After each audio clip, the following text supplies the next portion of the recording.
تھا کہ دل کے ٹھیک ہونے کی ڈیفینیشن کیا ہے. دیکھو دل پورا صحت مند تو جب ہوگا جب دل سے حسد نکل جائے, کسی کو دیکھ کے, کسی کی ترقی کو دیکھ کے جلنا بند ہو جائے, یا آنچ کم ہو جائے اس کی تھوڑی سی. ابھی تو ایک دم تپ رہا ہے نا بہت زیادہ, تھوڑی سی آنچ کیا ہو جائے, کم ہو جائے. لوگوں کو خوش دیکھ کے آپ اگر خوش ہو رہے ہیں, اس کا مطلب دل کیا ہے, بہترین. کسی کے پاس پیسہ آتے دیکھ کر آپ کو تکلیف نہیں ہو رہی, خوشی ہو رہی ہے, چلو یار اللہ نے اسے نوازا ہے, اس کا مطلب دل کیا ہے, سیٹنگ ہے, بہترین.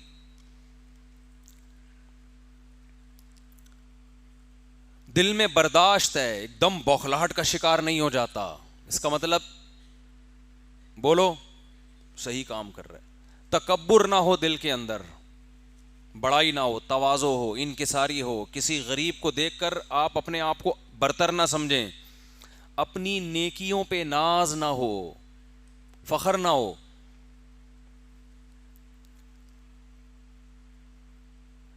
ہمارے حضرت اکثر ایک شعر پڑھا کرتے تھے, شعر تو مجھے یاد نہیں, کہ جاہے زاہد سے تو میری رندی اچھی, اس طرح کا کوئی شعر تھا, کہ جو آدمی پرہیزگار ہو کر متکبر بنا پھرتا ہے اس سے تو وہ گنہگار اچھا ہے جس میں تواضع ہے. تو تکبر نہ ہو, تواضع ہو, ریا نہ ہو دل کے اندر, ریاکاری. ریاکاری بھی کس کی بیماری ہے, دل کی. بڑے خشوع و خضوع سے انسان صدقات و خیرات کر رہا ہے, نماز پڑھ رہا ہے, چاہتا ہے کہ لوگ مجھے نمازی کہیں, چاہتا ہے کہ لوگ مجھے حاجی کہیں. تو یہ بیماری کس کی ہے, یہ نظر نہیں آئے گی آپ کو. تو یہ جو بیماریاں ہیں دل میں, تکبر ہے, عجب, عجب کہتے ہیں خود پسندی. تکبر الگ چیز ہے, عجب الگ چیز. خود پسندی, خود پسندی کا مطلب اپنے بارے میں خوش فہمی میں مبتلا ہو گئے کہ میں بہت اچھا ہوں, اور غلط خوش فہمی میں. سمجھ رہے ہیں, بعض لوگ اپنے بارے میں خوش فہمی میں مبتلا ہو جاتے ہیں کہ میں کیا ہوں, بہت نیک. حالانکہ ان کو اگر وہ تنہائی میں بیٹھ کے غور کریں, اپنی خامیوں پہ نظر ڈالیں, تو ان کو پتہ چلے گا میں نیک نہیں ہوں. ہمارے جاننے والے تھے, وہ عجیب عجیب چیزیں شروع کر دیں, عالم بھی تھے وہ, تو وہ عجیب عجیب چیزیں انہوں نے شروع کر دیں. کبھی خواب بتا رہے ہیں اپنے, کبھی کرامتیں بتا رہے ہیں, کبھی اپنے واقعات بتا رہے ہیں. تو ہم حیران ہو گئے, یہ اوپر سے کھسک گئے ہیں کچھ تھوڑے سے. تو ان کے کسی مرید سے میں نے پوچھا, یار آپ کے پیر صاحب کو ہو کیا گیا ہے, یہ آج کل تھوڑے سے نارمل زندگی گزارے ہیں جیسے سب لوگ ہیں.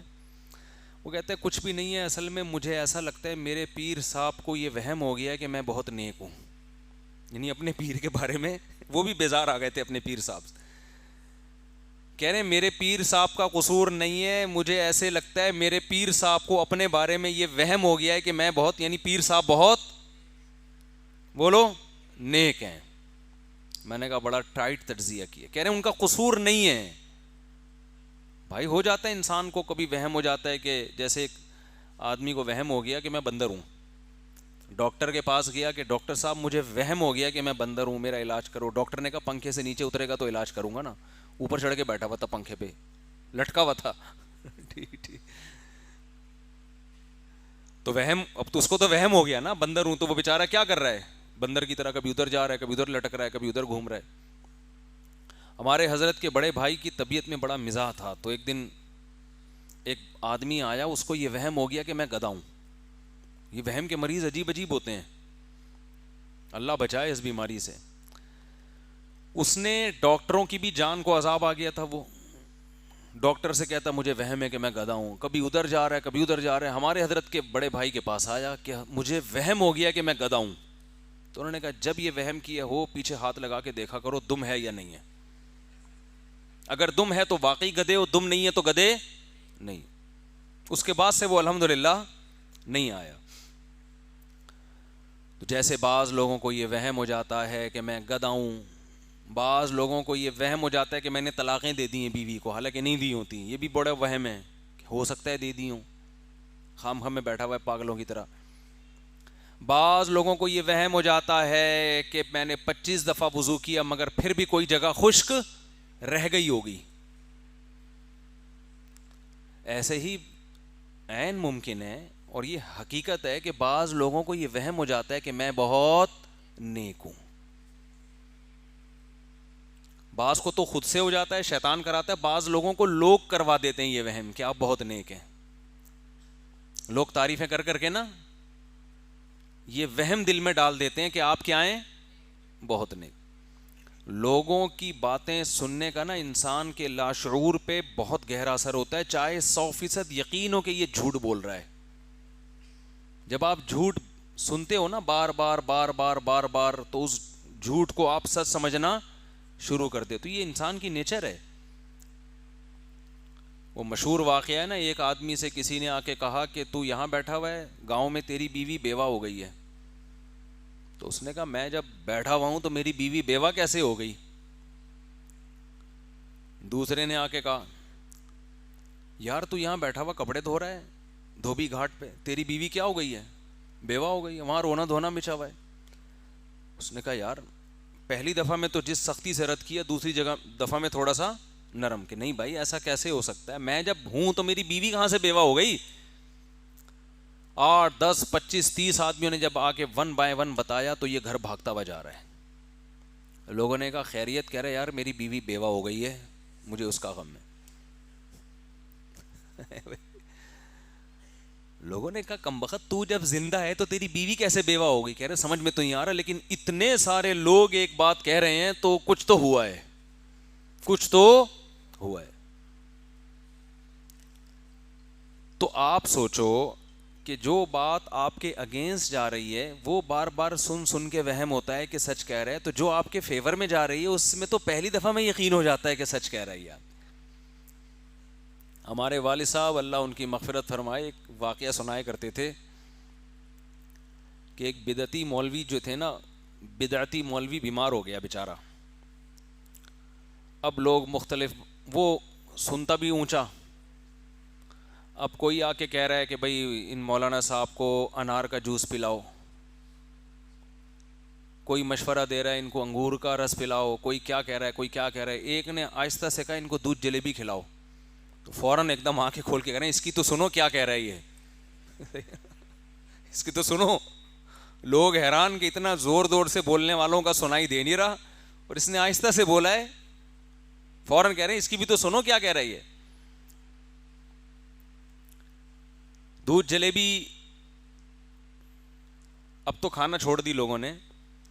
تو خیر دودھ جلیبی پر بھی ایک چٹکلا اکثر سناتا رہتا ہوں نا, دودھ جلیبی والے مجنو الگ ہوتے ہیں اور خون دینے والے مجنو الگ ہوتے ہیں. آج کل الٹا حساب چل رہا ہے, اللہ کے نبی کی محبت میں کھایا جا رہا ہے, کھایا جا رہا ہے, کھایا جا رہا ہے.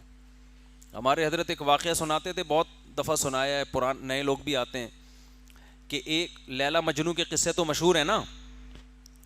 مجنو جو تھا, لیلا اس کو ملاقات کا ٹائم نہیں دیتی تھی, وہ بیچارہ اسی غم میں گھلا جا رہا تھا. تو اس کا ناجائز فائدہ ایک 2 نمبر مجنو نے اٹھایا. ایک 2 نمبر مجنو تھا, وہ لیلا کے گھر کے باہر جا کے چادر بچھا کے بیٹھ جاتا, لیلا کے خادم سے کہتا کہ لیلا کو بتاؤ تمہارا دیوانہ آیا ہے.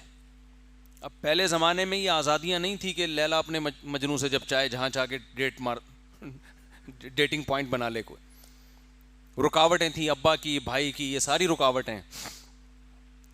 تو لیلا کہتی چلو میں ملاقات تو کر نہیں سکتی تو کچھ گفٹ ہی بھجوا دوں, تو دودھ جلیبیاں بھجوا دیتی تھی وہ. یہ مجنو صاحب طبیعت سے یہ 2 نمبر مجنو تھا, یہ پھوڑ پھاڑ کے واپس آ جاتا اور مستنڈا ہوتا جا رہا تھا نا. ہم فراق یار میں, فراق کا معنی جدائی, علیحدگی, یار کی جدائی میں, علیحدگی میں یار سے ملاقات نہیں ہو رہی. تو حضرت فرمایا کرتے تھے کہ ایسے عاشق مارکیٹ میں آ رہے ہیں جو یہ کہہ رہے ہیں بزبان حال کہ ہم فراق یار میں گھل گھل کے ہاتھی ہو گئے. یعنی یار سے علیحدگی میں, جدائی میں, یار کے غم میں, معشوق کے غم میں, بجائے دبلے ہونے کے کیا ہو رہے ہیں, موٹے ہو رہے ہیں.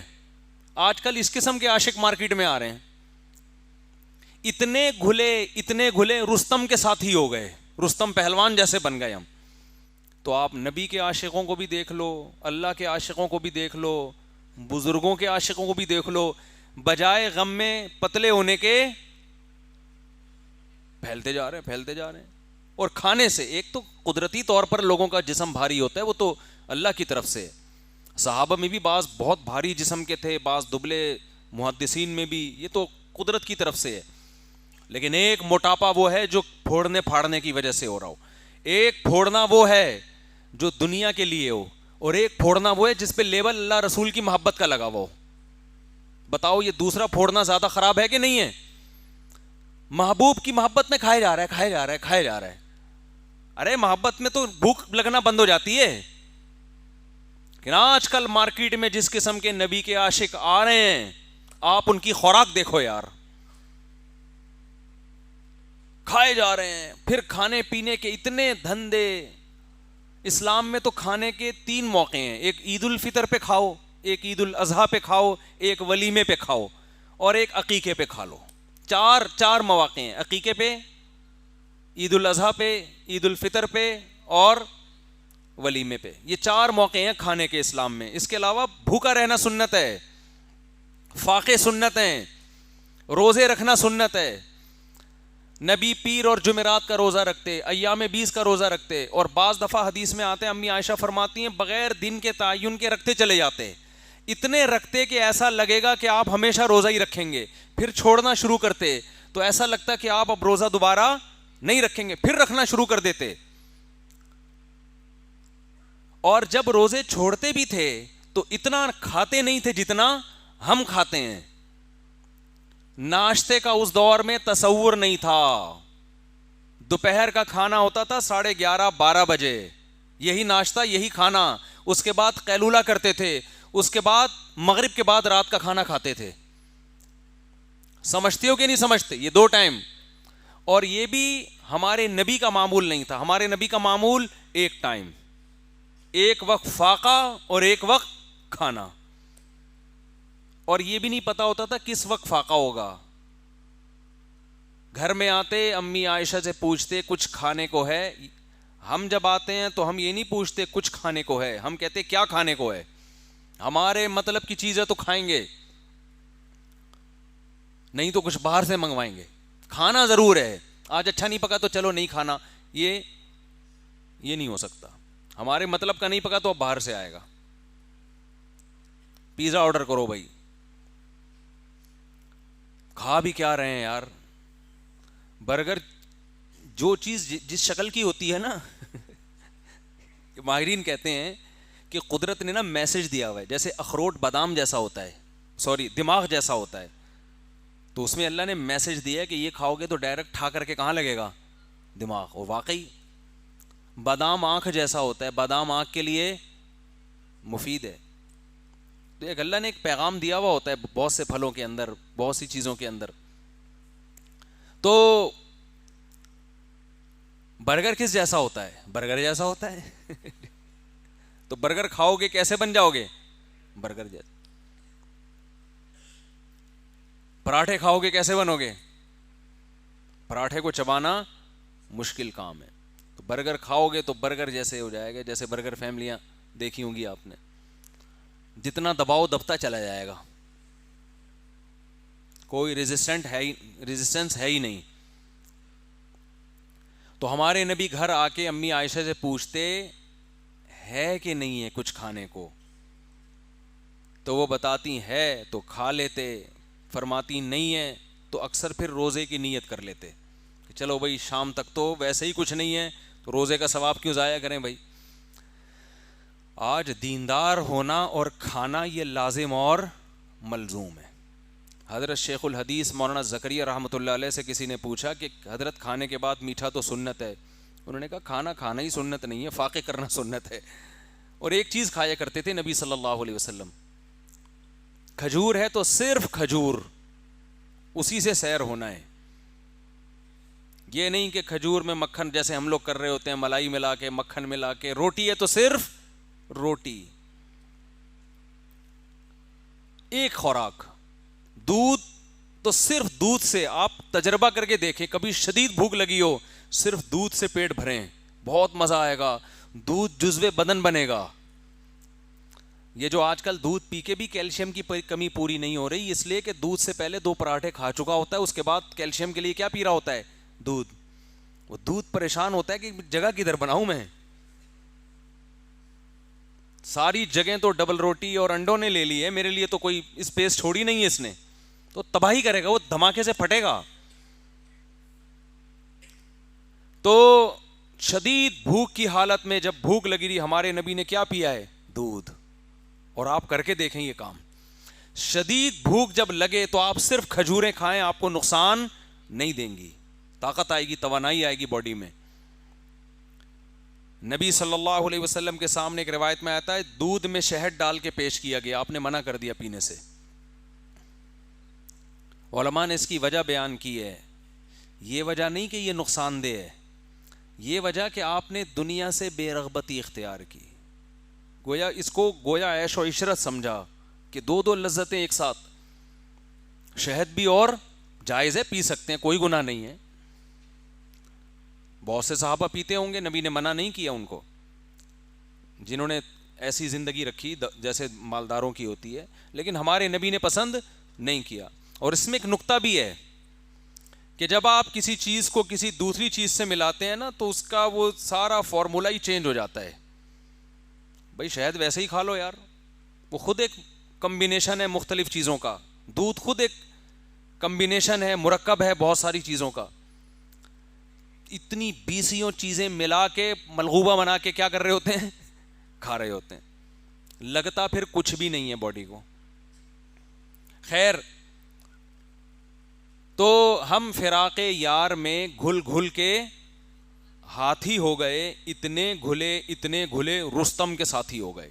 تو وہ جو مجنوں تھا وہ کیا کرتا تھا, تو لیلا اصل جو سچی مچی کا مجنوں تھا, جیسے میں سچی مچی میں گیا نا, تو سچی مچی کا جو سچی مچی کا جو مجنوں تھا, وہ سچی مچی سے مجھے یاد آتا ہے, میں نے کہا تھا نا سچی مچی میں جاؤں گا, دیکھ لینا سچی مچی میں گیا, کوئی خواب تو نہیں دیکھا نا آپ لوگوں نے. تو جو سچی مچی کا مجنوں تھا نا, مجنوں, وہ کیا ہوا, وہ بیچارہ کہہ رہا ہے یہ دھدیوں پہ ٹرخا رہی ہے, ملاقات کا ٹائم نہیں دے رہی, شادی کی ڈیٹ فکس نہیں کر رہی ہے. جھوٹی موٹی کا مجنوں بیٹھ کے آتا اور دودھ جلیبی روزانہ کھا کھا کے مسٹنڈا بنتا چلا گیا. ایک دن لیلا کو خیال آیا کہ روز دودھ جلیبی بھیج رہی ہوں اور کھا کے چلا جاتا ہے. خادم سے کہا چیک کر کے بتاؤ یہ سچی مچی والا ہے یا جھوٹی موٹی کا ہے. اب خادم کو کیا پتا, اس نے سچی مچی کا دیکھا ہی نہیں تھا. اس نے کہا جی مجھے تو نہیں پتا, پہلے کوئی تصویریں بھی نہیں ہوتی تھی, موبائل سے تصویر کھینچ کے لے کر آؤ. تو اس نے کہا چلو میں اس کو آزماتی ہوں, میں کہتی ہوں کہ آج خالی پیالہ لے کے جاؤ اور اس سے کہنا آج لیلا نے تم سے تمہارا خون مانگا ہے, تھوڑا کاٹ کے نا ذرا پیالے میں خون بھر کے دے دو, اسی سے پتہ چل جائے گا سچی مچی کا ہے یا.